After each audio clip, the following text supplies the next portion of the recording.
Tribuners Superskor spesial Piala Dunia masih setia hadir untuk Anda bersama saya Delta Gonzalez. Dan sekarang kita sudah sampai ke pesta perempat final. Semakin mengerucut, semakin panas, dan semakin banyak drama. Untuk kali ini kita akan mengulas laga Maroko versus Portugal. Di mana ini Maroko menjadi tim yang sangat mengejutkan untuk Piala Dunia 2022 ini dari wakil Afrika. Nah, kita akan mengulasnya laga kali ini bersama Kaswadi Anwar, wartawan olahraga Tribun Timur, dan juga Bang Giri, wartawan olahraga Tribun Jabar. Kita sapa keduanya. Halo Bang Giri, halo Bang Kaswadi. Halo Mbak Delta. Masih semangat, kita sudah sampai di perempat final, masih semangat tentunya ya untuk mengulas Piala Dunia kali ini.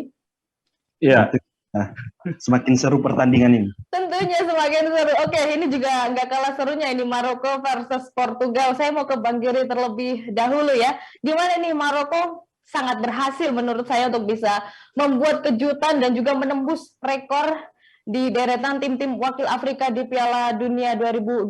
Bagaimana nih peluang Maroko? Akan seberapa jauh mereka banyak bicara di Piala Dunia edisi kali ini, Bang Giri? Iya, terima kasih Mbak Delta. Ya, seperti kita ketahui Maroko melangkah ke babak 8 besar Piala Dunia 2022 Qatar dengan langkah yang sangat besar. Menurut saya kemenangan atas Spanyol melalui adu penalti, walaupun sebenarnya Spanyol lebih menguasai pertandingan, lebih memegang kendali permainan Maroko, tapi ternyata setelah 120 menit pertandingan tanpa gol, Maroko melangkah ke babak 8 besar dengan menang adu penalti. Ya, ini sebuah kejutan besar. Saya pikir Maroko menjadi satu-satunya tim dari Afrika di tengah gempuran 8 tim ini. Maroko satu-satunya dari Afrika, 5 dari Eropa, dan 2 dari Amerika Latin. Maroko secara kualitas, ya kita tahu lah, mereka dibandingkan dengan tim Spanyol sebenarnya juga tidak sebanding. Namun dengan permainan di babak 16 besar kemarin, mereka menunggu di lini pertahanan dan kemudian sekali melakukan serangan balik. Ternyata mereka mampu menciptakan 2 tendangan ke gawang berbanding 1 milik Spanyol. Itu sebuah hal yang luar biasa. Walaupun ya seperti dikatakan Pedri, back dari Spanyol, Maroko untuk melangkah ke 8 besar ini tidak melakukan apa-apa. Artinya apa? Mereka hanya menunggu dan menunggu apa yang dilakukan oleh Spanyol dan kemudian melakukan counter attack. Di sana, saya pikir Maroko memang melakukan hal negatif. Negatif dalam arti ya mereka tidak melakukan apa-apa, tidak mencoba untuk merebut bola, tidak mencoba untuk melakukan serangan secara terbuka, tapi ya namanya sepak bola, strategi apapun bisa dilakukan. Dan yang tercatat sekarang adalah Maroko melangkah ke perempat final mengalahkan tim sekelas Spanyol. Itu yang akan dicatat oleh sejarah nantinya. Ya. Gitu Mbak Delta. Ya, dan lebih bersejarah lagi bahwasanya Spanyol adalah juara dunia di edisi 2010 bisa dengan mudahnya dikalahkan oleh Maroko melalui adu penalti. Dan kalau lewat adu penalti, tim sejago apapun juga akan biasa-biasa aja, akan tidak terlalu sangat hebat karena ini adalah tanggung jawab kiper, bukan tanggung jawab tim. Oke, dan itu terjadi di Spanyol ya. Oke.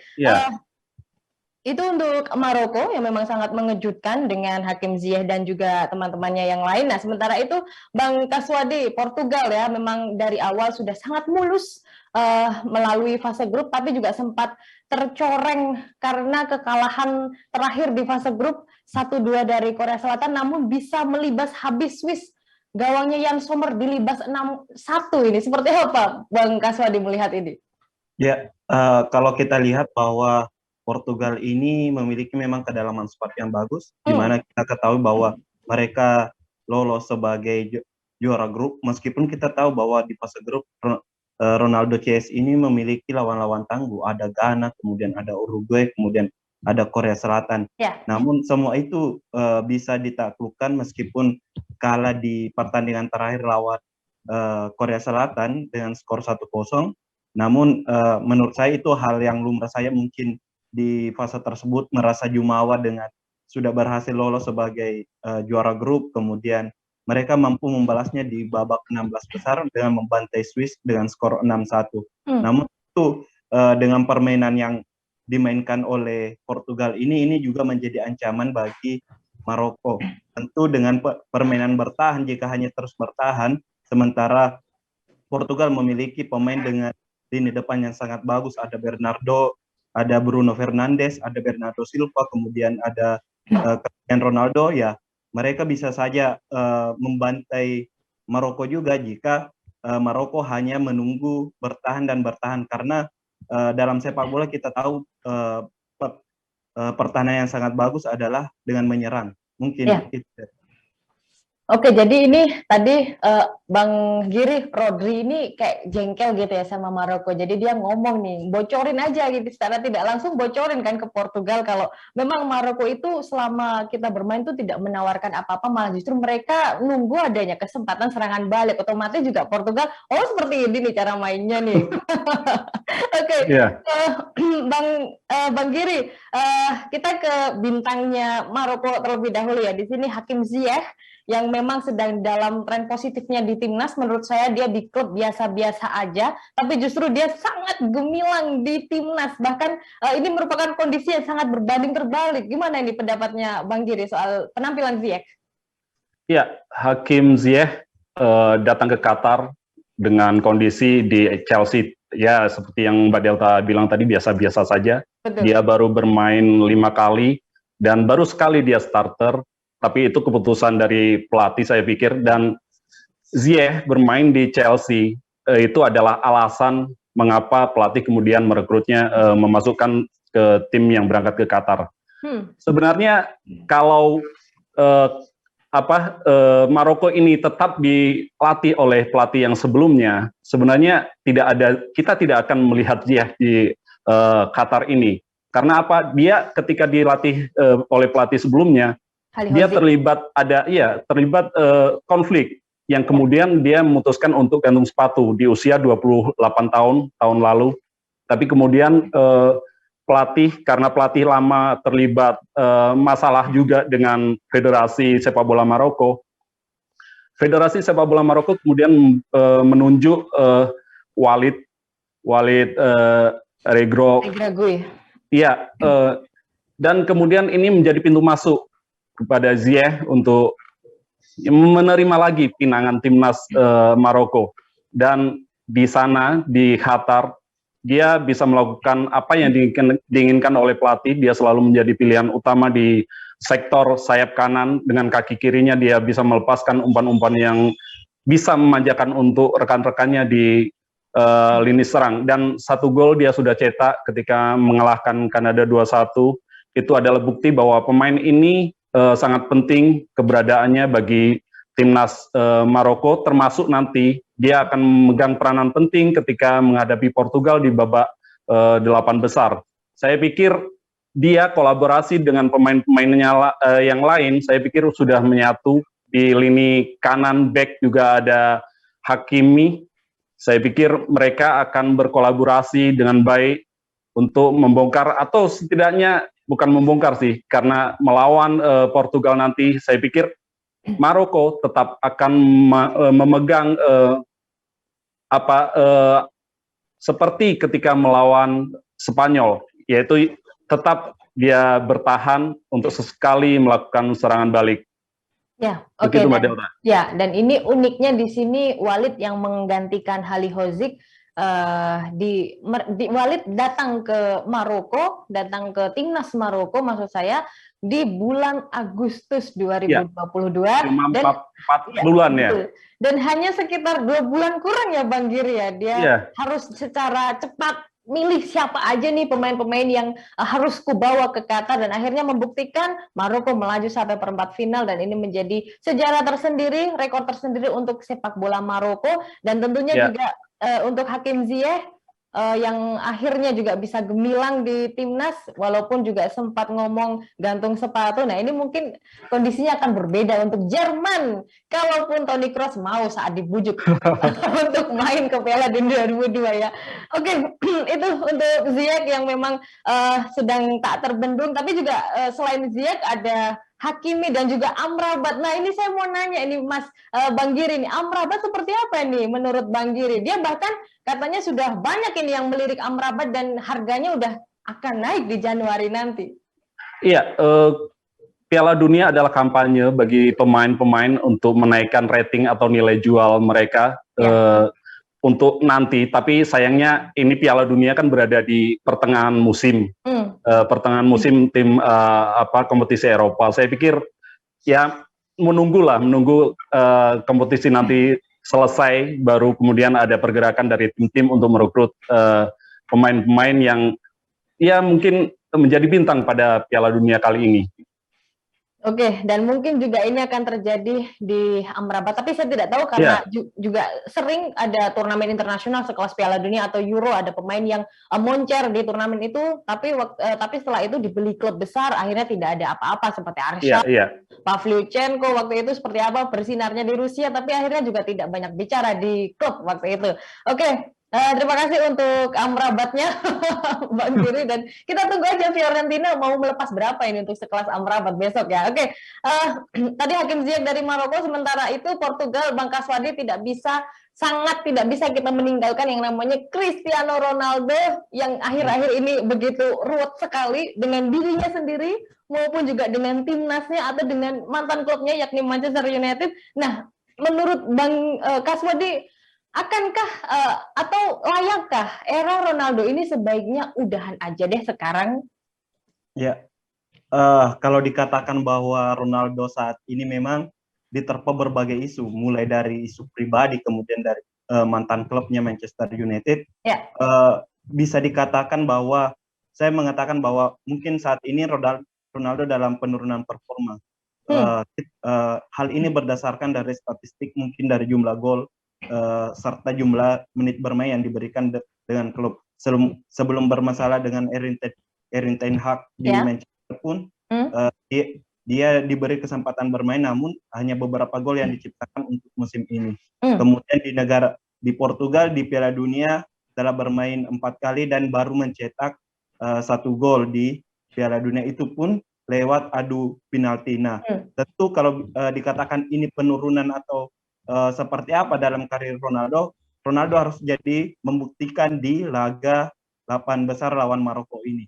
Apakah memang dia saat ini sudah habis atau seperti apa? Kita tahu bahwa Ronaldo adalah pemain dengan karakter yang kuat, dengan usaha dan kerja keras di setiap latihan. Sejumlah prestasi pun telah diraih dari berbagai klub yang dibela, termasuk dengan timnas Portugal. Nah, di Piala Dunia memang kita tahu bahwa Ronaldo menurun performa dengan usia yang tidak lagi muda, dengan usia 37 tahun. Nah, tentu ini yang akan mendorong dia untuk harus membuktikan apakah memang dia benar-benar habis, apalagi jika memang apalagi Qatar ini menjadi Piala Dunia terakhir mungkin bagi Ronaldo, karena di Piala Dunia selanjutnya dia akan menginjak usia 41 tahun. Nah, tentu kita akan lihat seperti apa. Saya mungkin sebagai narasumber tidak layak untuk menilai apakah saat ini dia sudah dalam di bawah performa atau seperti apa. Yang jelas kalau ditanya bahwa ada penurunan, namun apakah sudah berada di level bawah, saya rasa tidak. Justru ini menjadi pembuktian bagi Cristiano Ronaldo di 8 besar nanti. Akan sangat menjadi sebuah pertanyaan ya, Bang Kaswadi. Kalau menurun nggak sih tadi Bang Kaswadi, kalau dari statistik yang disebutkan tadi jelas ada penurunan. Di satu sisi juga memang usianya sudah tidak terlalu produktif, tapi juga di sisi lain Ronaldo sangat berambisius dengan rekor-rekor pribadinya yang harus dia capai. Kita tahu bagaimana raut wajahnya saat dia di bangku cadangkan, bukan di bangku cadangan, bahkan saat Waktu diganti. Ya betul ini, saat diganti seperti apa wajahnya sampai ngamuk sana sini, ya pantas saja Erik ten Hag gak mau ngurusin pemain seperti itu kan ya. Jadi seolah-olah kayak Fernando Santos itu niru strateginya Erik ten Hag. Oke, cadangan Ronaldo. Dan buktinya juga meskipun Ronaldo dicadangkan waktu lawan Swiss, ini sangat menggebrak sekali, spekulasi yang sangat berani sekali Fernando Santos bisa mencadangkan Cristiano Ronaldo, penggantinya Gonzalo Ramos malah justru bersinar di situ. Menurut saya ini menandakan kalau benar-benar Portugal tanpa Ronaldo it's okay, tidak apa-apa dan tidak masalah. Seperti itu ya Bang Kaswadi ya? Ya, kalau dikatakan tanpa Ronaldo mungkin saya masih penting, namun di sisi lain peran Ronaldo di sini mungkin sebagai jika memang harus menurunkan egonya bagi timnas. Ego itu harus diturunkan bahwa dalam sepak bola kerjasama tim yang paling penting, bukan permainan individu yang ditonjolkan. Bahwa prestasi bisa diraih bukan karena Ronaldo saja, tapi ada pemain-pemain yang lain yang juga bisa memberikan kontribusi. Mungkin pada saat lawan Swiss tanpa Ronaldo, pemain-pemain Portugal justru merasa lepas, bisa bermain tanpa harus ke Ronaldo, bola harus selalu menuju ke Ronaldo. Mereka bisa mengalirkan bola kemana saja, tapi mungkin dengan adanya Ronaldo di lapangan, justru mungkin mereka merasa terbebani bahwa semua bola harus mengarah ke Ronaldo. Ronaldo harus cetak gol dan sebagainya. Nah, di sini menurut saya Fernando Santos harus memberikan pemahaman kepada Ronaldo bahwa ini demi tim, bahwa ini untuk timnas juga, ini demi nama Portugal di Piala Dunia, bahwa kita mau meraih prestasi lebih jauh tentunya harus kerja sama tim. Dan Ronaldo pun sebagai pemain harus menurunkan ego yang ada dalam dirinya, meskipun kita tahu ada ambisi pribadi dia untuk meraih juara Piala Dunia di penghujung karir sebagai pemain sepak bola. Mungkin itu deh. Ya oke, adu gengsi sama Messi ya. Menurut saya juga beda jauh nih Ronaldo sama Messi. Messi di Argentina sana bisa lebih mengayomi, bisa lebih membimbing junior-juniornya. Tapi Ronaldo, benar kata Bang Kaswadi, harus bisa menurunkan ego demi keberhasilan tim. Jadi kita harus meninggalkan sejenak ya untuk Ronaldo sentris yang ada di skuad Portugal. Tapi katanya ini Fernando Santos ngomong kalau kita tuh aman-aman aja. Jadi Ronaldo memang sudah sangat setuju kalau waktu itu di Swiss dia mau untuk bangku cadangkan. Tapi saat jelang Maroko versus Portugal ini Ronaldo justru ngambek, nggak mau main atau latihan sama skuad lapisnya. Aduh, ini Ronaldo seperti apa ini kan ya. Pusing ya, apalagi juga Ronaldo masih dibelain sama istrinya kan waktu itu. Nah, kita tidak tahu akan seperti apa. Nah, Bang Giri, ini Ronaldo masih sangat ruwet, masih sangat nggak ngerti bakal diturunkan atau apa saat lawan Maroko. Nah, gimana nih untuk skuadnya Maroko? Apakah dengan mungkin ketiadaannya Ronaldo bisa menguntungkan Maroko, atau dengan adanya barangkali Ronaldo starter? Nah, gimana nih? Apakah Maroko butuh butuh strategi khusus untuk menghadapi Cristiano Ronaldo yang katanya sudah agak menurun? Ya, Cristiano Ronaldo adalah pemain penting bagi Portugal, tapi ternyata di pertandingan sebelumnya di babak 16 besar tanpa Ronaldo Portugal pun bisa. Portugal bisa bermain lepas karena mungkin beban yang seperti dibilang Bung Kaswadi tadi, bahwa tidak ada keharusan pemain lain mengarahkan bola kepada Ronaldo.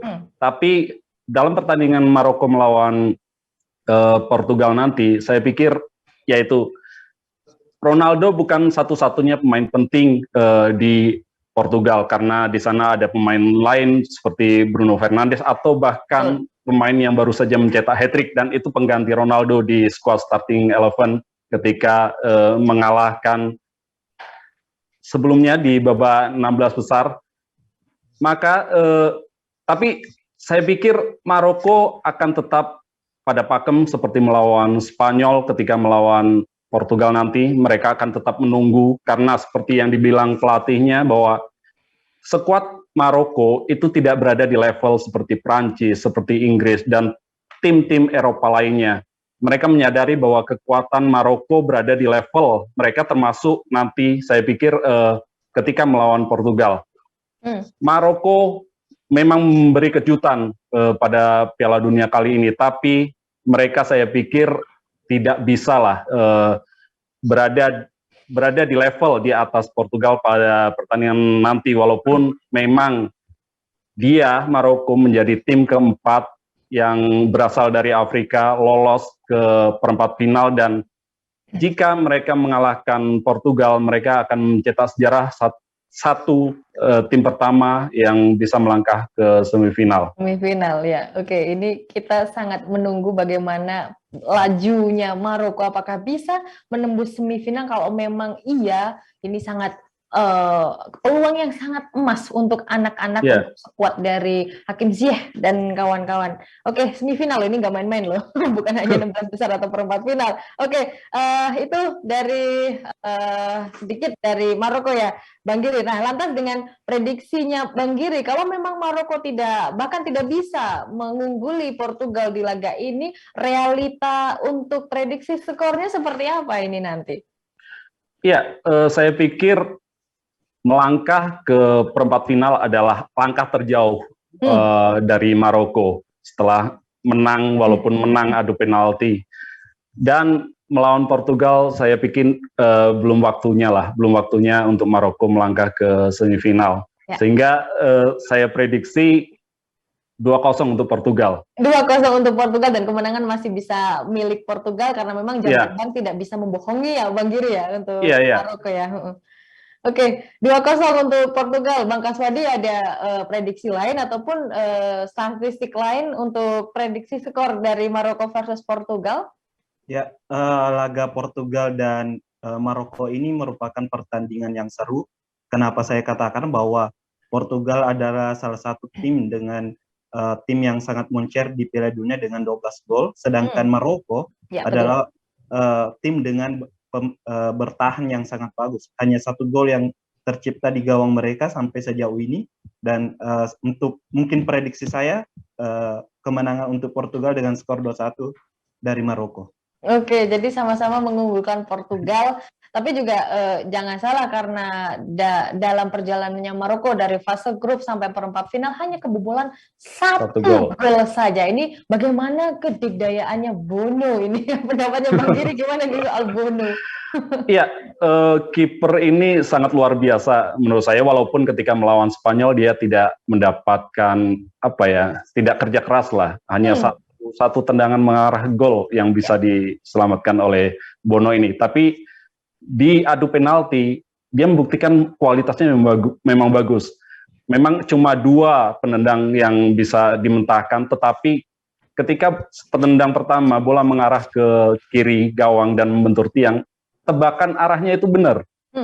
Dan kalaupun bola mengarah ke gawang tidak terlalu melenceng, pasti akan kena oleh dia. Ya. Ini kiper yang luar biasa, dan perannya ketika melawan Portugal dibutuhkan lagi.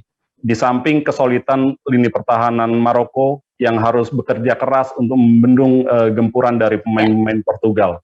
Ya, jadi siap-siap ya buat skuadnya Portugal ini untuk lawan Bono ya. Apakah modalnya apa nih dari Portugal? Kalaupun Ronaldo memang benar-benar di bangku cadangkan, dan mungkin nanti akan berakhir adu penalti, gimana Bang Kaswadi? Ya, kalaupun dicadangkan Ronaldo, saya kira masih ada beberapa pemain yang bisa menggantikan. Betul. Termasuk juga ada Joao Felix serta ada Bernardo Silva. Tapi untuk dari segi penalti, saya yakin dan percaya bahwa Portugal akan unggul. Mereka telah memiliki pemain yang bintang dan bermain di Eropa. Mental yang dimiliki sudah cukup mumpuni lah, dikatakan dibandingkan dengan Spanyol, dengan skuad muda yang dimiliki ketika lawan penalti lewat Maroko. Mungkin itu. Oke, jadi Bang Giri maupun juga Bang Kaswadi sama-sama menjagokan Portugal untuk bisa memenangkan pertandingan antara Maroko dan juga Portugal. Kita tidak akan mengolok-olok Maroko karena ini merupakan prestasi yang sangat luar biasa untuk Maroko, bisa melaju sampai perempat final. Kalaupun nanti terhenti di babak ini, kita sudah sangat bangga, ikut suka juga, ikut senang pula dengan gembitanya publik Maroko, karena ini merupakan sejarah sepak bolanya tersendiri di Piala Dunia 2022 seperti itu. Oke, terima kasih Bang Giri dan juga Bang Kaswadi Anwar untuk ulasannya Maroko versus Portugal. Kalau saya dukung Maroko aja sih. Ya, sampai jumpa di laga berikutnya. Ya.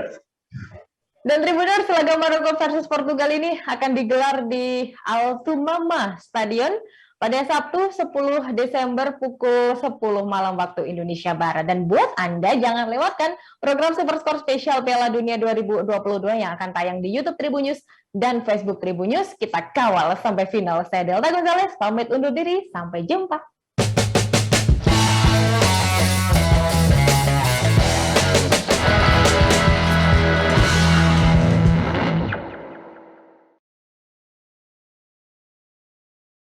Terima kasih sudah nonton. Jangan lupa like, subscribe, dan share ya.